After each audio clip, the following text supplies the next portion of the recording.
It says you're live and recording. Yes, we're live and recording. Namaste. Namaste to all of you. Welcome.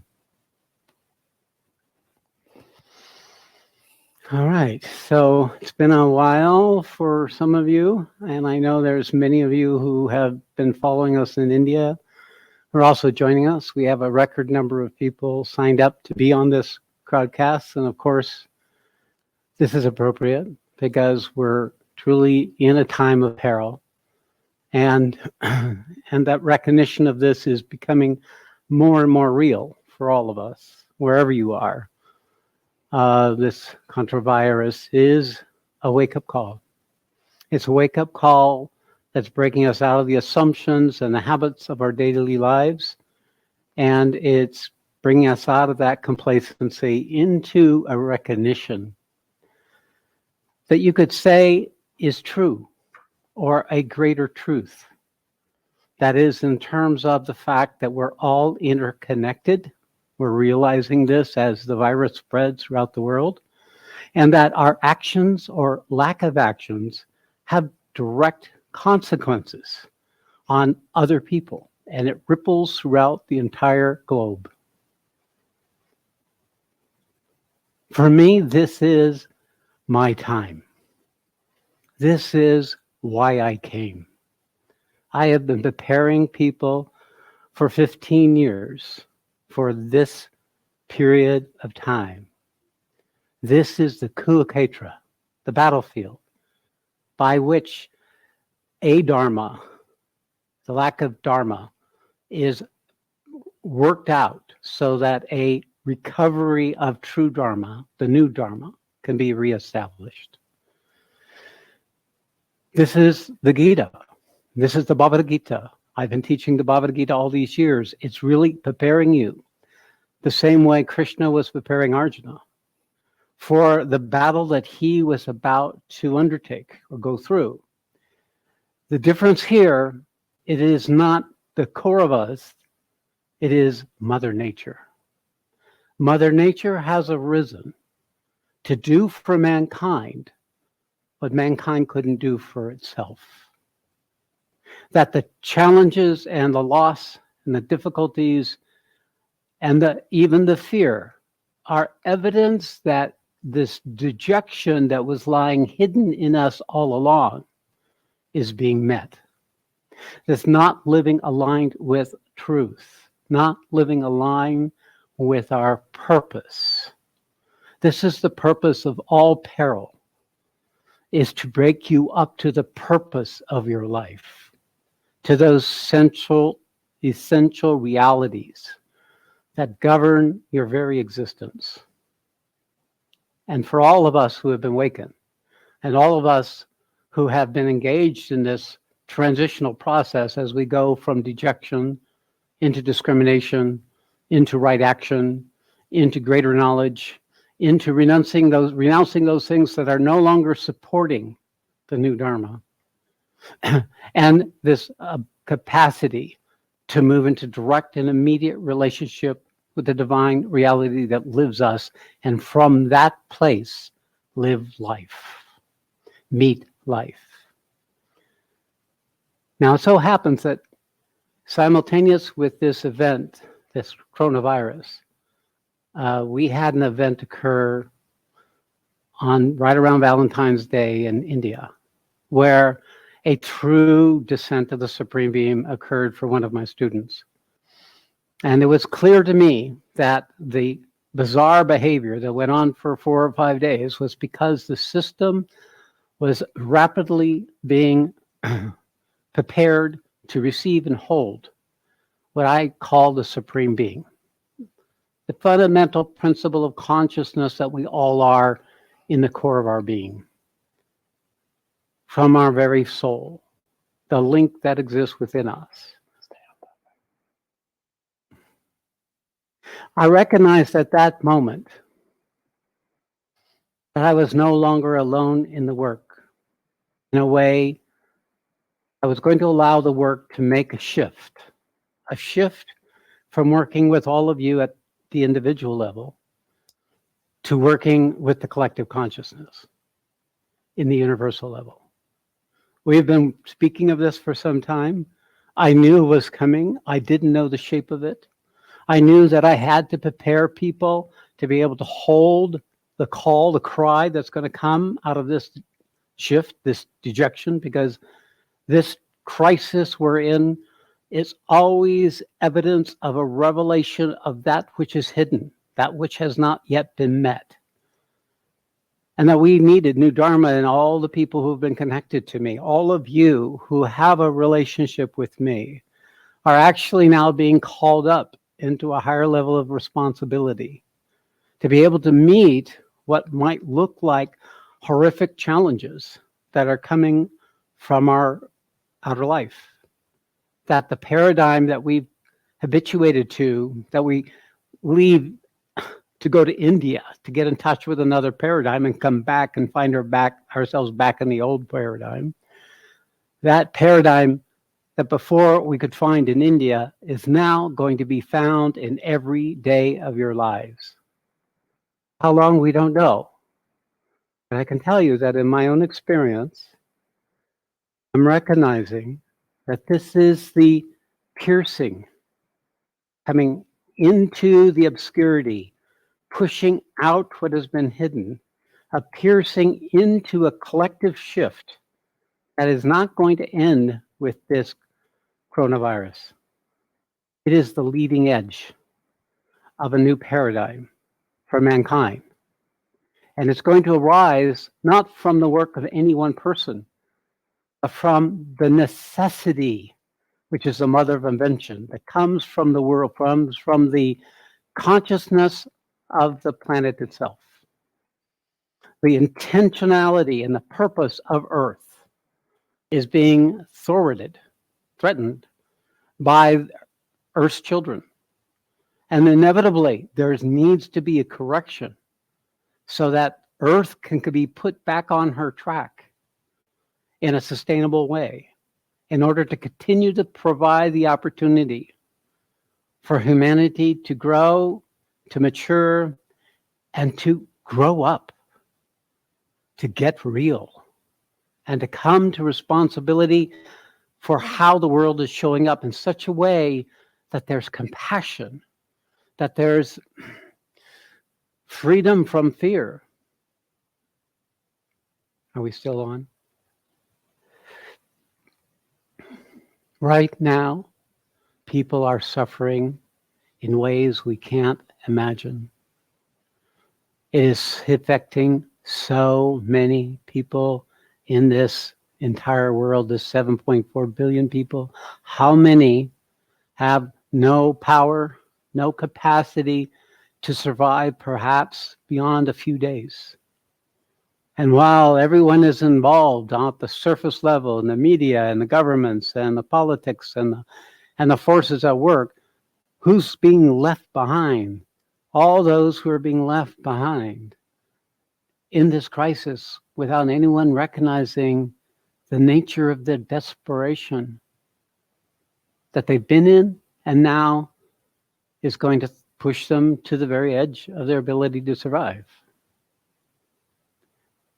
Our capacity, the work that I've done with all of you, is to expand your ability to hold this kind of transition and not get lost in fear or reactivity or repulsion, but rather to hold the space for all the anguish and pain, the ignorance and suffering that is likely to come out of this process, and be able to be attentive to those shiny lights that pop up here and there that are the early signs of the new truth consciousness coming to the world. Just like each of us have our own awakening, our dejection, our discerning what that was and how to change our lives and how to move into existence more truly, so too now mankind is going through the same awakening. And it's not an abstraction anymore. We're in the midst of it. It is a reality. Just like the truth that came to one of my students was seen by all as a verification of what we've been speaking of for these last 15 years, that the Supreme Being is something that you can find, that's already there in you, and that when it comes, it allows you to become useful for the world. So that's the call for us, and that's the call of this opportunity.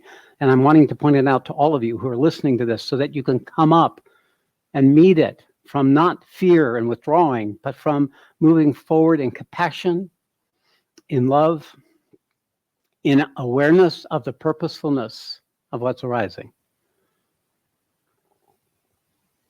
The old way is dying, and the new has not yet come.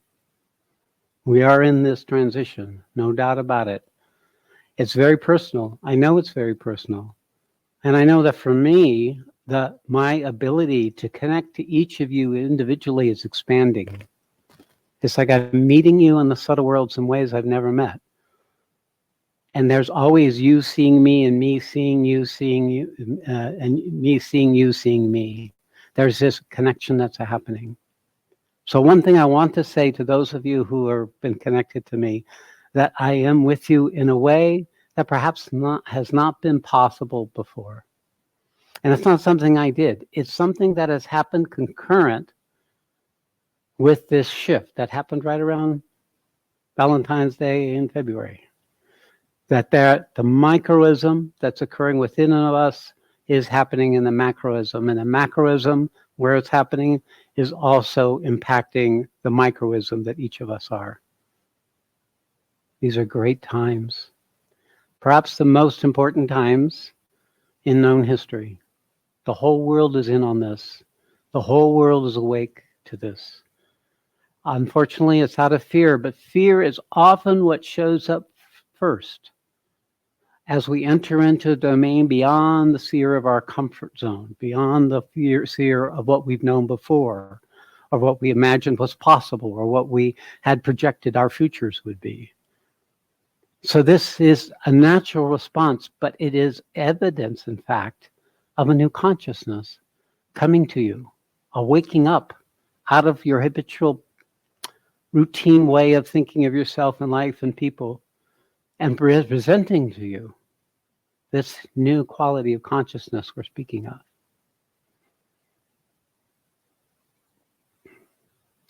So this is going to affect newdharma. This is going to affect the work we do with you. It's going to affect how we can be in relationship with you. And actually this small, short little satsang is to kind of open it up for all of you who are listening in how this might be unfolding for us. Because at a very practical level, the state has said that we cannot have more than 10 people in the same room. No, it said you can't have any gathering. All right, so now we're at no gatherings. We're all being forced to be with ourselves. We're all being, keep your microphone. Yeah. We're all being given the opportunity to be with ourselves and not go out and distract ourselves in the ways we usually do, especially for those of us in the West. So it's a seclusion being imposed on you as one of the ways of preparing you and each of you and all of us and to come to our own personal journey more than the outer life that we're habituated to. So let this be a period of seclusion, of introspection, of self-inquiry. Pull back from the collective panic that's on Facebook and in the internet, and meet that within yourself as an experience, as an energetic event in your body, because it will very much help you meet the deeper layers of your own self-existence that have not had to be met in this privileged society we live in up until now.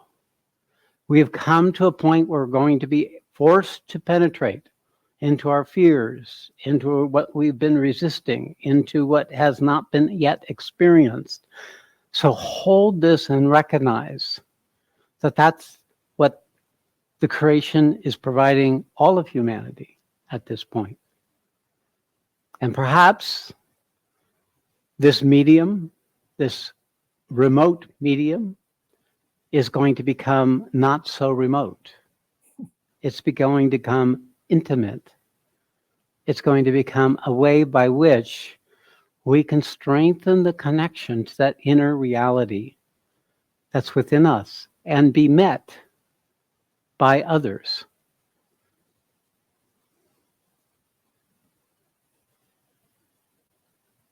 The Gita says,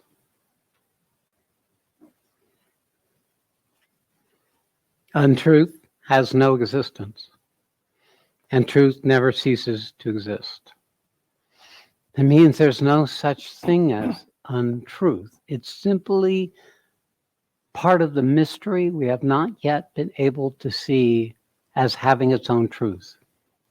I know that one point when this virus, I was sick for 25 days in India, and at the midpoint of 14 days, it took on an intensity, just a tremendous intensity, and it came in like a fierce, dark force that penetrated all the way down into my lower chakras, and it like a devil's virus. It was like an evil virus. That was the experience, and that it entered in. I was so shocked and went down all the way through my first chakra, and I said, "Holy cow, what is this?"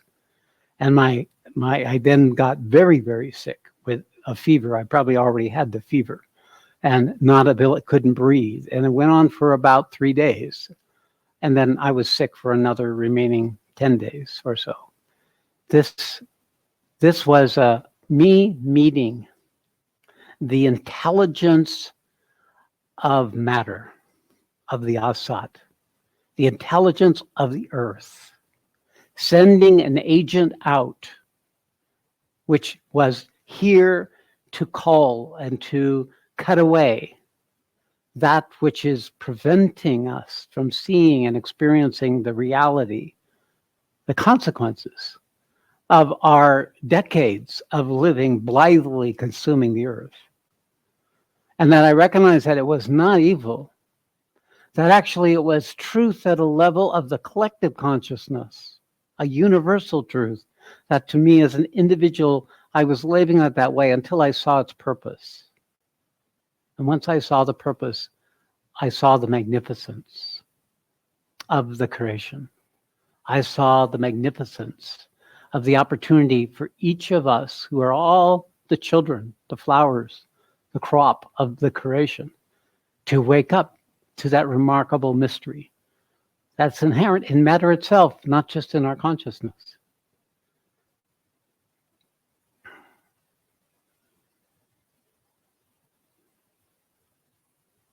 So let this in.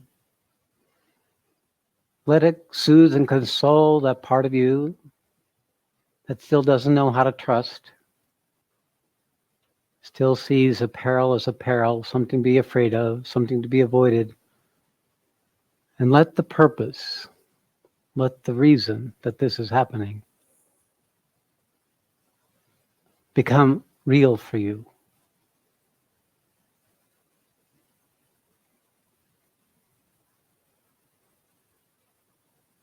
I see in me, I just wish I could create a place of sanctuary in the physical world so that all of you could be strengthened in your ability to hold this with me as we go through certainly this next year. But we're not able to do that. But perhaps through this medium, we together can create a sanctuary, a place where we can gather and find strength and consolation and clarity, and to recover our own direction, how to live our own lives. So I'm going to ask Satchamayi to share a little bit about what's immediately coming up for New Dharma, because of course many of our scheduled programs are not going to be able. Oh no, they're all happening. Yes, just not physically. So there's not that much. I mean, So we're not canceling any programs because we've already been doing online programs for over 3 years. And this just gives us an opportunity to expand our experience with you and to provide more offerings. The first one that's coming up that I know many of you had signed up and are not going to be able to come to is our Lake Tahoe, Galilee 9-day silent retreat. That is now going to be completely online. And so we're going to be updating the registration on the website so that people can see how they can join. And this will have, there'll be an opportunity for people to join from all over the world, because we have people in Holland and Sweden, the UK, Ireland, and other countries that actually will be holding some of the small groups that we do with the 9-day. So this is kind of our first time to take something completely that has almost always been in person and have it all completely online. So that's the biggest change that will be coming. And then this is until further notice, but we will try to, the plan is to have Shree on at least 3 days during the week to do meditation or satsang that everybody will be able to tune into. And we're going to try to schedule them mostly at this time. So I know it's harder for India. For those who are in India, it's midnight, but for those who are in Europe, it's a little bit earlier than that. So as many of you know, Shree stays into meditation until like 10 o'clock. So it's hard for us to plan something early. So 11 o'clock is basically when we'll do this. So if many of you are already receiving weekly event mailers that let you know what we're doing. So if you haven't signed up already online to do that, you can go to shree.org and sign up for the newsletter. And what it will do is it'll send you a weekly mailing of all the events that are coming up. And there will be more things going through social media. We have a team now that's working on all of that.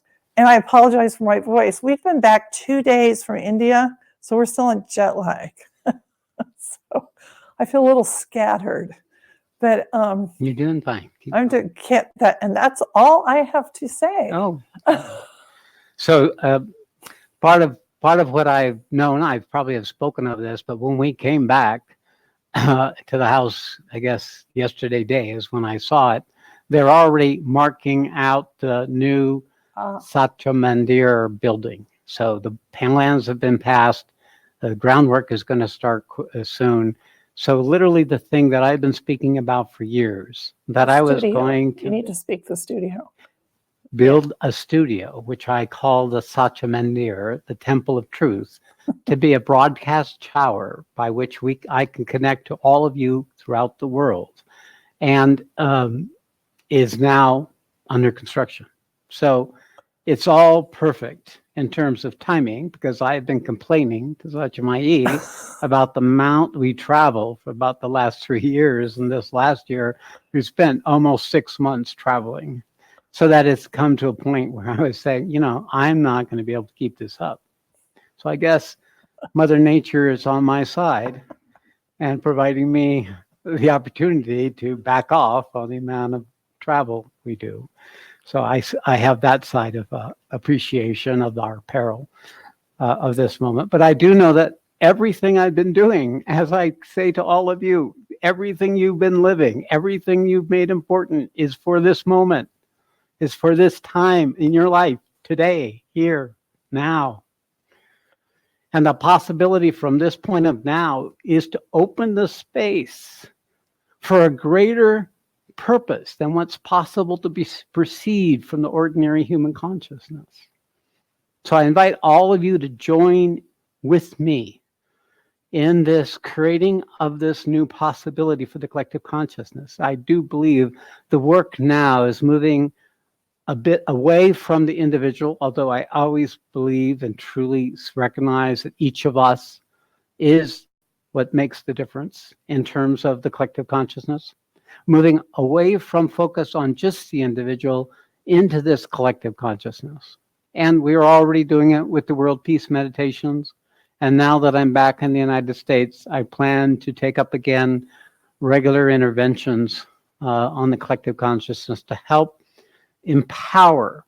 We're not here to work and go out and work in the streets and to do the physicality. We're here to, from the place of who we are, what we are in truth, become instruments and channels for this new consciousness to come into the planet, into the earth, to empower the shift from the inside out. That's how we're going to do this. Many of you are already participating with us in the global study groups. So study of the Bhagavad Gita, the mother book, the Bhagavad Gita Revealed, as well as world peace meditations and meditations. And these went remote probably from the day they started. So we're updating the global groups webpage. Shree and I are finishing that up right now. And for those of you who are already involved, this is an awesome opportunity to get more involved with this, since you'll have a lot more time. And for those of you who don't know what a global group is, or have kind of put off because you've been too busy with work or your life, this is also a really great opportunity to participate collectively, because the remote groups, we have people who are connecting on these remote groups from India and Europe and the United States, and coming together in groups of 5 to 10, and they really love it. So it's another opportunity. So as you know, there's a teaching, there's a training, and there's a transmission. So this is the basis of what we're doing. So the teaching is the information, is the guidance, the understanding of the nature of the predicament of the human consciousness as it goes through its journey of consciousness. The teaching are the opportunities to gather and be in the process, the intensity of your own process with others in self-examination and discovering the nature of the human psychology that still is obstructing and resisting your ability to know your divine reality. It is also a training that comes from being exposed to people who have made progress in that journey themselves, and interacting with them in a way that they can empower you to find that same strength and capacity within you. And then what's holding this all together is this transmission, this sought force that I discovered in the process of my own journey, that I recognized I was simply a channel for, an instrument for. And that this force is bringing in this new truth consciousness. It's been doing this for years and years. And that now this transmission is not limited by space or time. It does not require you to be with me physically, but rather in this, you can access it through your own awareness in any location or space. It's not even a theory. It is actually fact. We have people who are following our 9 days historically, and even though they meditate at different times, they're having this approximately same experience as if they were with me physically. I like to say that when people come to a certain point, 80%, I would say estimate 80% could get the value if they are with me or not. It's only 20% who need the physical presence, but you don't need my physical presence. You could be in the physical presence of those 80% who are already able to be connected to this force beyond space and time. So all my teaching has been to empower those of you who have been discovering this capacity within yourself, to be recognizing yourself as the vehicle, as the channel, as the vessel for this new consciousness, coming into yourself and observe and recognize how it's impacting people who gather with you. So we have already set in motion an infrastructure by which this can be the basis for what is coming, to support as many who are awakened, spiritually awakened, as possible. That's where our attention needs to be. Also, if you have any suggestions or comments that you want to make, you can send it to newdharma@gmail.com, because we're looking for other ways that we can support everyone during this time. So we really would appreciate your feedback. So you're halfway through. So Very good. Yeah. All right. So what we wanted to do is open this up to any of you who would like to interact with me or Satsang. Any questions that arose, or concerns or your own particular struggle in coming to responsibility with what's happening around you, with your family, with your circumstances, in your life. So I will let, how will this be done? They'll do it through chat, make a request? So they'll put in the comments that they'd like to come up and interact with you. I got it. All right, so you can speak on the comments if you'd like to come forward. All right, can we turn down the speaker a little bit? No, they need to. That's what they just turned it up. Just a little bit, yeah.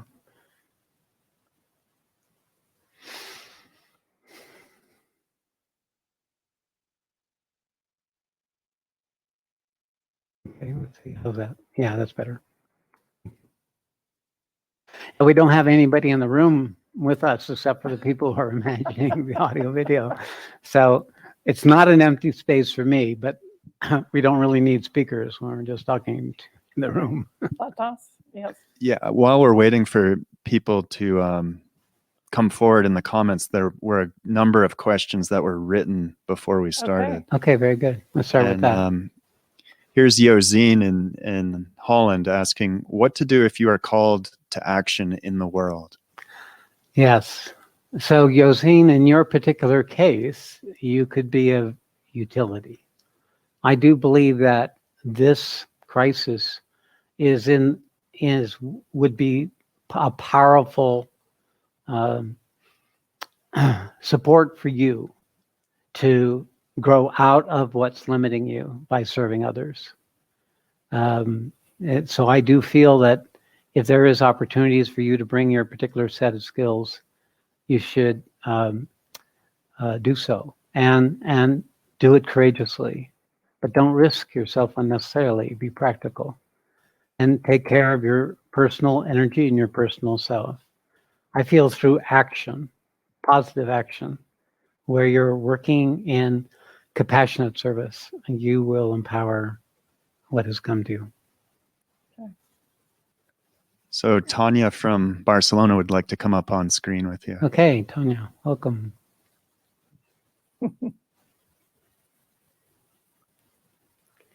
See, you're traveling all the way from Barcelona to Washoe Valley, so you're in that transitional zone. We're waiting for you to reanimate. I don't know if she's gonna make it. Yes. Hey, Hey. namaste. Okay. Good to see you. Can you hear me?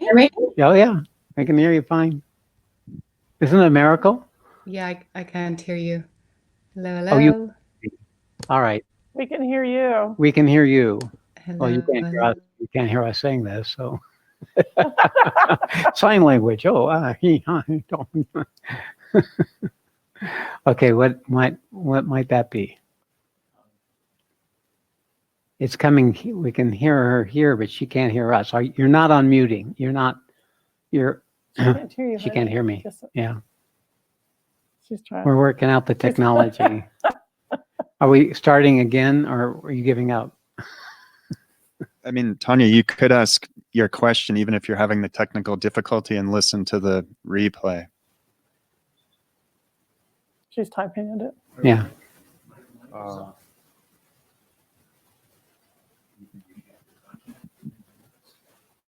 Tanya, have you muted? Yeah, let's drop her a comment. Yeah. Say we show you muted on our side. See, so We're going to have to work a little bit of technical difficulties left. yes, we have some. Okay, did she type her question? No, she hasn't. Okay. We're going to have to say goodbye. Yeah, Tanya, I don't know if you can hear me, but we're going to bump you off and bring someone else up and see if we can work it when you're off screen. Work it out off screen. Okay. Who do we have next? I can read another question Yes. while. All right, someone- let's do that. Perfect. So here's a woman named Carmen wrote, is it wrong to think that maybe this pandemic is a bliss to the world? Maybe this will bring a new kind of consciousness to many people on this planet? I suspect You wrote that before you listened to this talk. So you already have the answer to that question. Yes, you are correct. It is an opportunity. It's a gift. There's a practical question from Linda about just asking, are all in-person retreats canceled at this time, including Menlo Park? Oh, if they're not canceled for anything beyond the 30 days, we're not canceling at this time.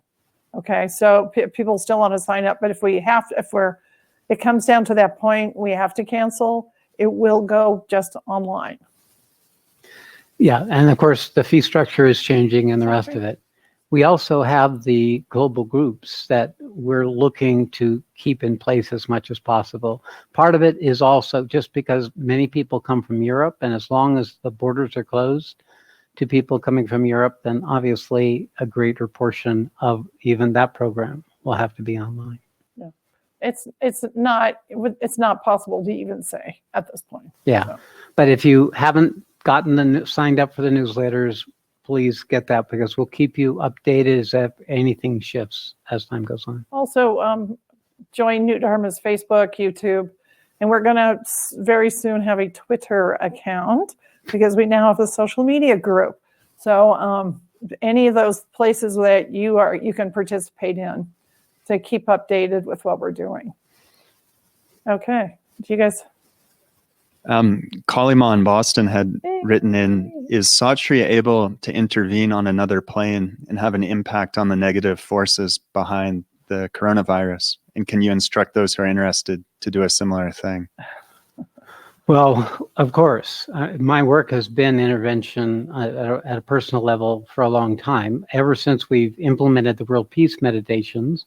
Though they are not a focused intervention, they are preparing people to join with me in interventions.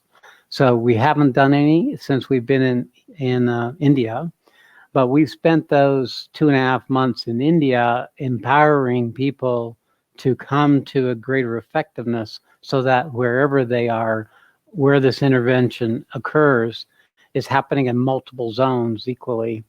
So yes, clearly the universal work will use the World Peace Meditation and the World Peace Meditation in special interventions to help support the process, because this is a darkness until you see the light.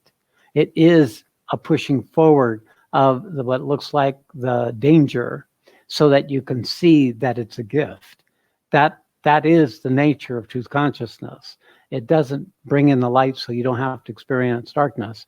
It brings in the darkness so that light can expand into what you have not yet met.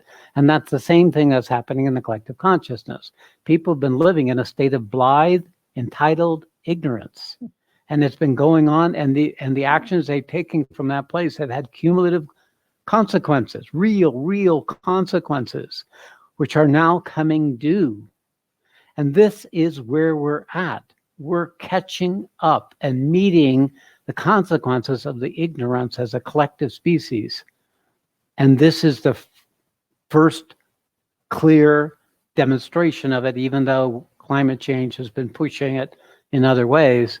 It is where we are going. We are going to eat poison for some years in the process of balancing the imbalance of that blithe, entitled, unconscious indulgence. That this is the era where we got to get real, where we got to quit bullshitting ourselves and quit pretending and distracting ourselves. We got to get down to it in each of ourselves. And then in that, open the space for those who would not be capable of this otherwise to come to it, to whatever extent they're capable. So yes, absolutely. This is the nature of the universal work, what you're doing there in Boston. I hope it can expand in terms of being able to allow you to have even a greater sense of the effectiveness and connection to the shared purpose that we all carry. All right, very good, Mukti. Good to hear from you. No, that was Kalima.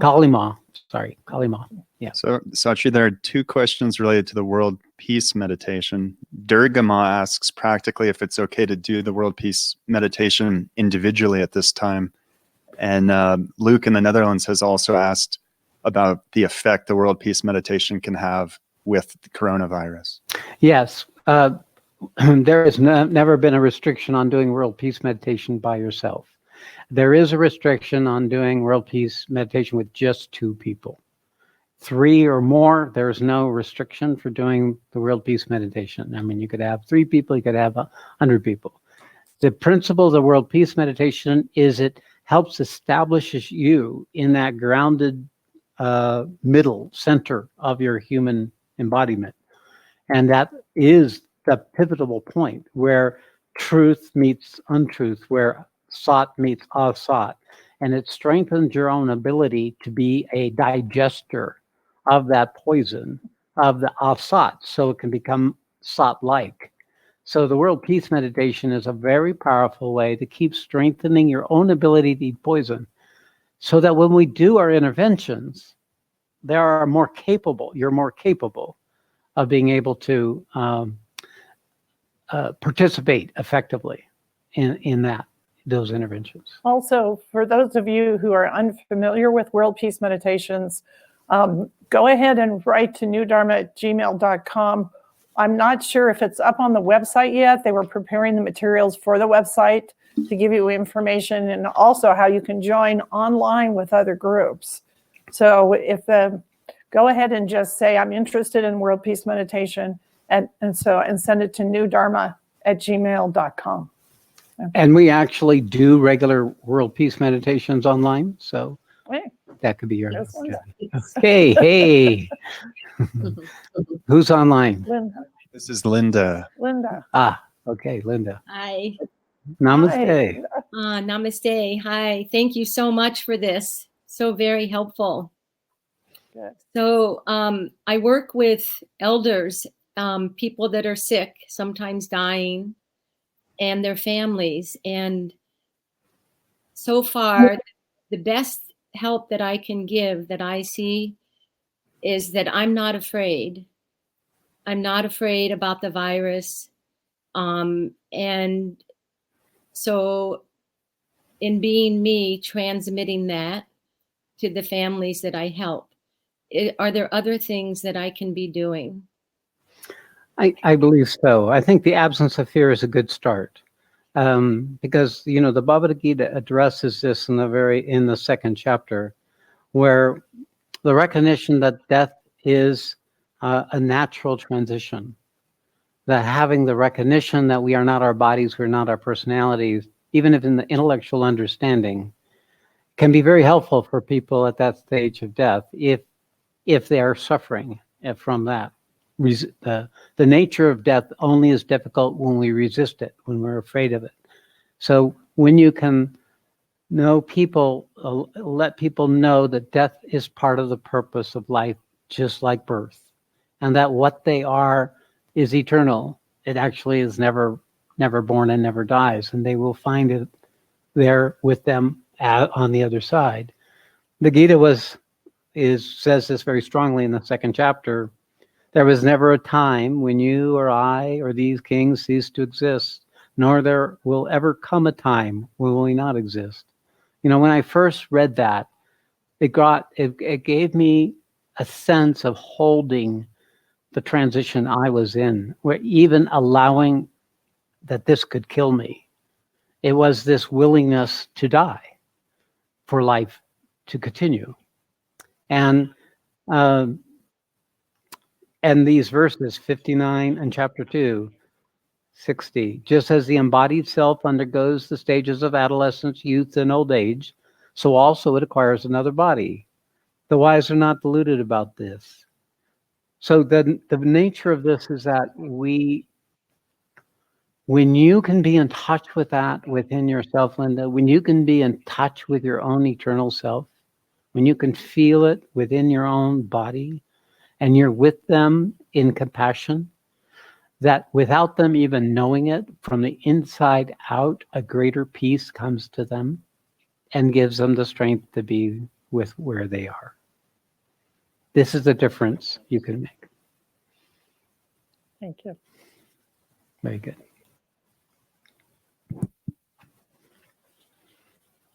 So here's a question from Ollie, who writes, if this is a time for collective awakening and action, how should we allow this to influence our individual practice and introspection, if at all? Well, Ollie, good to hear from you. And yes, that's a practical question. Clearly, keep up your daily personal practice. And secondly, it will support you to connect online with some of these programs in order, especially the World Peace Meditation program, because I think that you're already there in China and you're influencing the community of people who are around you because of the quality of your own being. So if they could learn a World Peace Meditation, some of them may be interested, then you could actually expand what you do individually to the community right around you. So there's an option, and that information will be on the website, and you can write and say, okay, well, how do I do this? How do I learn to do this? And we have means by which we will be doing this publicly. I think probably not this Tuesday, but maybe next Tuesday, we will do a World Peace Meditation demonstration. It's late at night, so I mean, it's at 7 o'clock at night. I'm not sure what time that'll be for you there in China, but probably in an odd hour. But it might be early enough, early morning. It might not be impossible. But that's what I'd recommend. Really good to hear from you. Tanya has written in and she says, I just wanted to share that I'm really connecting with the longing since I came back from India. And this week, Ashish and I have been running Bhagavad Gita chanting classes online for the Barcelona group. And there is so much joy, positivity, and coming into existence by participants. It seems to be such an incredible technology to be single-focused and receive the transmission of the Gita and the Sat Force. Am I on track? Oh, you're right there with me, Tanya. You're right there. You're at the cutting edge, expanding this work in Barcelona. Good for you. With Ashish. And of course, Ashish. That's great. Yes. Oh, So Polly. Polly and John Green are coming up on screen next. Oh, good. Tell them to unmute their microphones. Yeah, for any of you who want to come on screen, be sure your microphone is unmuted.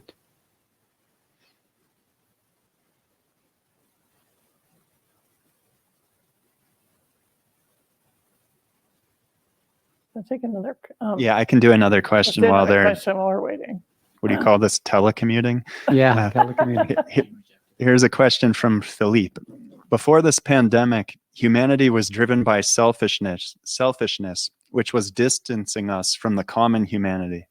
With this new virus, we are forced to be even more distanced from each other.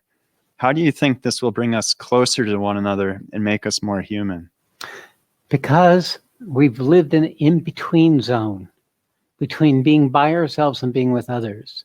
By being forced to be just with ourselves long enough, we will expand our ability to be truly authentic with others. The difference between going outward is to distract ourselves or entertain ourselves is often a bypass that prevents us from meeting our selfishness and our ignorance and our positionality. So when we're forced to be with ourselves, we get to start meeting that darkness, and it can be quite uncomfortable and suffocating. But we'll see as the months goes on and people are stuck in their houses, what we'll do is it'll set in a process of dejection for a mass of mankind that never understood that they have something to do with how life shows up for them. So this will be a great training period. It's not something they can blame on anybody, although Trump is trying to blame China. This isn't China. This is the world. This is the collective consciousness, learning to come to an appropriate relationship with existence in a way that it hasn't been. It has been bypassing consequences because of the privilege and the protections that we now have so taken for granted. We're not been living life. So the preciousness of life, I feel, will become more real when people go for walks by themselves. When they go out and are in nature, they will start connecting to something of their relationship with the world that's truer than the social engagement that we've been habituated to either online or in person. There you go. Okay. So John writes, how do we take a truthful stance to invite those that we touch to wake up and see this as an opportunity without being perceived as someone falling into spiritual bypassing, not acknowledging the realness of the suffering, practical, worldly action required in these times?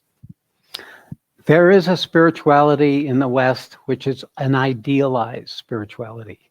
It is not the true spirit. It has an idea about how you're supposed to be as a moral or ethical person. But we're talking of a different dimension of spirituality, one that opens up when you're actually able to come out of that egoic identity that makes morality and ethics necessary and move into the common shared struggle of the purpose of the collective consciousness. When you do that, then what comes automatically is a quality of being that whoever you're in touch with is enhanced. But for those who are skeptical, for those who doubt you, for those who are still vested in their own idealized belief system of how you should be or how they should be, there's nothing to be done. You let them be the way they are. Let them go out and take actions aligned with their morality and their ethics. Let them serve the world in that way. So therefore, if they're not called to this greater truth, you have no role to play.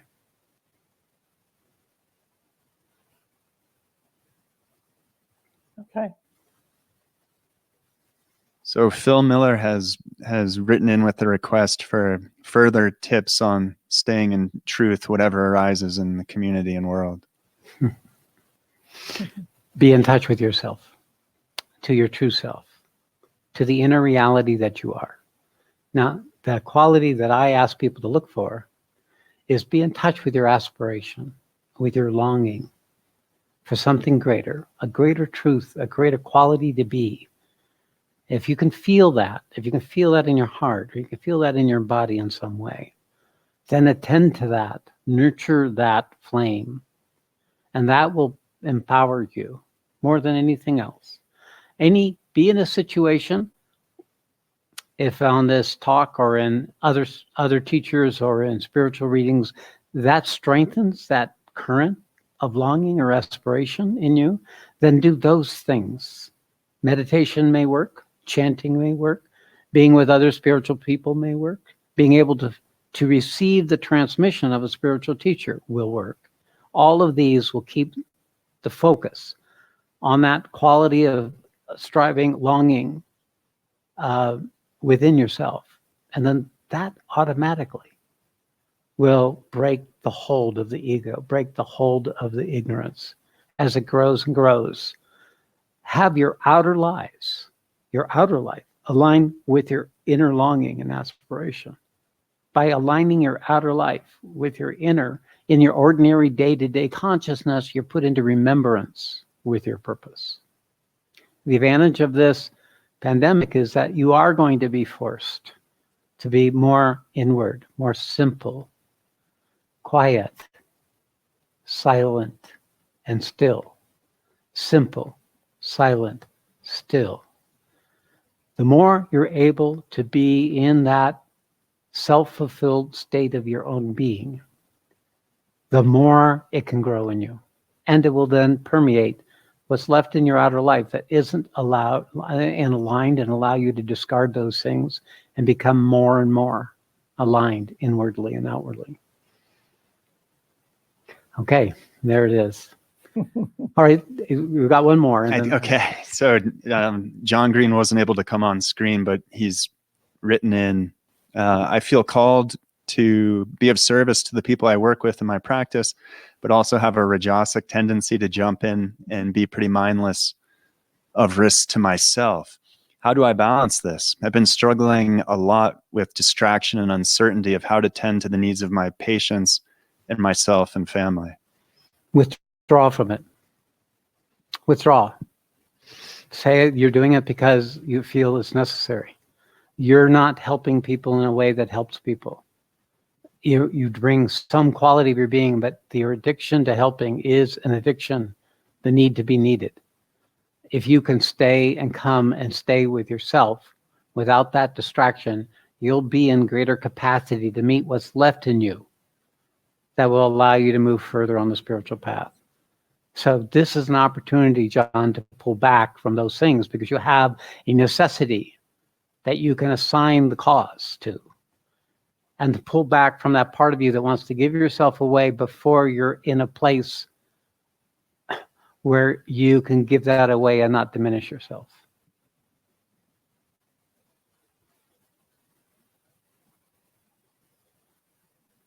Okay, then I feel that's it. All right, I want to thank you all for joining us. We will do this again, and know that at a very real level, I'm with you. What I am is what you are, what we all are, in the most intimate way, in the most true way. So what we're going to do right now is just take 5 minutes. We'll sit in silence and stillness together. Just open your heart up, open your being up. Be silent, still, and simple while we do this silent sitting. It'll be for 5 minutes.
Hari Om Tat Sat.